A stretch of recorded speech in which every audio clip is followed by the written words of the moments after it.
Nah, di video kali ini saya akan menjelaskan sistem persenjataan para pejuang di Bali pada masa revolusi fisik dalam menghadapi Nica 1945-1950.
Nama penulis Astika Pidada. Judul artikel Sistem Persenjataan Para Pejuang di Bali pada Masa Revolusi Fisik dalam Menghadapi Nica 1945 sampai 1950. Nama jurnal yang mempublikasikan Kulturistik. Nomor volume edisi jurnal nomor 1 Januari 2021, 43 sampai 50 volume 5. Tahun terbit 1 Januari 2021. Jumlah halaman 8. Tujuan utama pembuatan jurnal Sistem Persenjataan Para Pejuang di Bali pada masa Revolusi Fisik 1945 sampai 1950 adalah berfungsi sebagai arsip sejarah yang mencatat secara rinci senjata yang digunakan, strategi militer yang diterapkan, serta kesulitan yang dihadapi oleh para pejuang Bali dalam mempertahankan kemerdekaan. Dengan mempelajari sistem persenjataan yang digunakan, para peneliti dapat menganalisis strategi militer yang diterapkan oleh para pejuang Bali. Hal ini berguna untuk memahami bagaimana mereka dapat bertahan menghadapi pasukan Belanda yang lebih modern dan terlatih. Jurnal ini juga dapat mengungkap keterbatasan dan kekuatan dari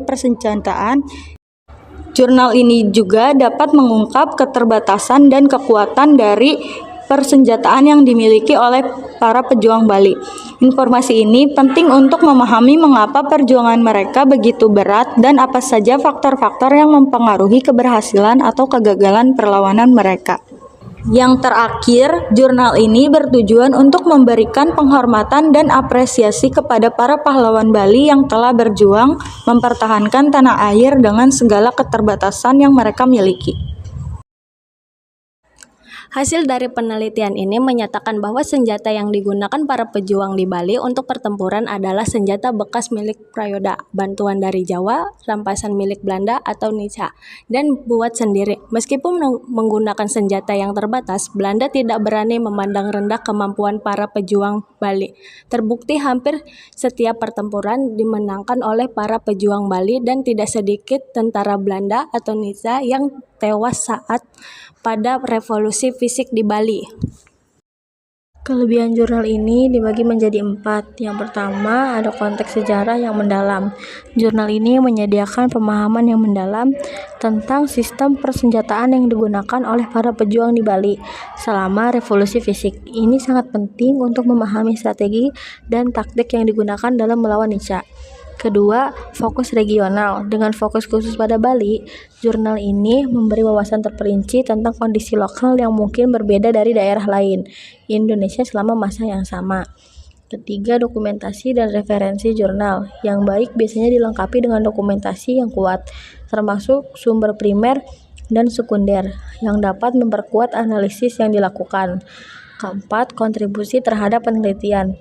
Jurnal ini berkontribusi pada literatur sejarah tentang perjuangan kemerdekaan Indonesia, menambah pengetahuan tentang aspek teknis seperti sistem persenjataan. Kekurangan dari jurnal ini ada 4, yaitu 1. Keterbatasan perspektif fokus yang sangat spesifik pada Bali dan sistem persenjataan mungkin mengabaikan faktor-faktor lain yang juga penting, seperti aspek politik, sosial, dan ekonomi yang mempengaruhi perjuangan tersebut. 2. Data dan sumber kualitas dan ketersediaan data tentang sistem persenjataan pada periode tersebut mungkin terbatas, yang dapat terpengaruhi ketepatan analisis. 3. Konteks nasional. Jurnal ini mungkin tidak sepenuhnya mempertimbangkan konteks nasional yang lebih luas dari perjuangan melawan Nica, sehingga memberikan gambaran yang mungkin kurang lengkap. Dan yang terakhir, yaitu keterbacaan jurnal akademis terkadang menggunakan bahasa teknis atau jargon yang dapat membuatnya sulit dipahami oleh pembaca non-spesialis atau umum. Manfaat adanya jurnal sistem persenjataan para pejuang di Bali pada masa revolusi fisik dalam menghadapi Nica 1945 sampai 1950 untuk masa kini dan masa depan. Adanya beberapa manfaat untuk masa kini dan masa depan dari jurnal sistem persenjataan para pejuang di Bali pada masa revolusi fisik dalam menghadapi Nica 1945 sampai 1950 diantaranya. 1. Landasan pengembangan industri pertahanan.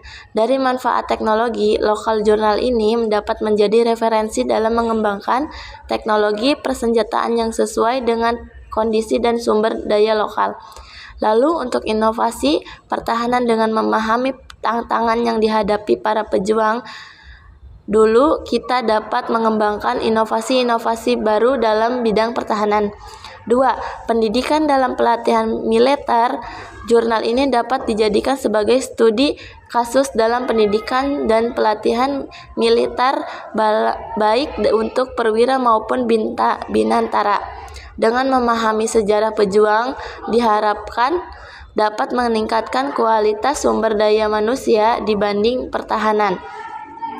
3. Dari penguatan identitas nasional dapat menjadi semangat kebangsaan dan apresiasi terhadap pahlawan. Maksudnya jurnal ini dapat memperkuat semangat kebangsaan dan cinta tanah air, terutama bagi generasi muda. Dengan mempelajari pejuang pahlawan, kita dapat lebih menghargai jasa-jasa mereka. 4. Diplomasi dan hubungan internasional. Jurnal ini dapat menjadi landasan historis dalam menjadi kerjasama di bidang pertahanan dan dengan negara lain. Lalu jurnal ini juga dapat menjadi penguat posisi Indonesia di kancah internasional dengan memahami sejarah pejuang. 5. Pengembangan ilmu pengetahuan. Jurnal ini dapat menjadi referensi bagi para peneliti di bagian bidang seperti sejarah, sosial, dan antropologi. Dengan menganalisis data dalam jurnal dapat dikembangkan teori-teori baru dalam berbagai bidang ilmu. Kesimpulannya, para pejuang Bali menunjukkan kreativitas luar biasa dalam memodifikasi senjata tradisional dan memanfaatkan sumber daya alam untuk meraih kekuatan kolonial yang jauh lebih modern. Meskipun menghadapi keterbatasan persenjataan, semangat juang para pejuang Bali yang sangat tinggi. Mereka rela berkorban demi kemerdekaan bangsa. Senjata tradisional yang digunakan para pejuang Bali yaitu seperti tombak, keris, dan pedang terbukti efektif dalam taktik gerilya. Kurangnya akses terhadap senjata modern menjadi tantangan besar bagi para pejuang Bali. Keterbatasan persenjataan tersebut memaksa para pejuang Bali untuk mengembangkan strategi perang yang unik dan efektif.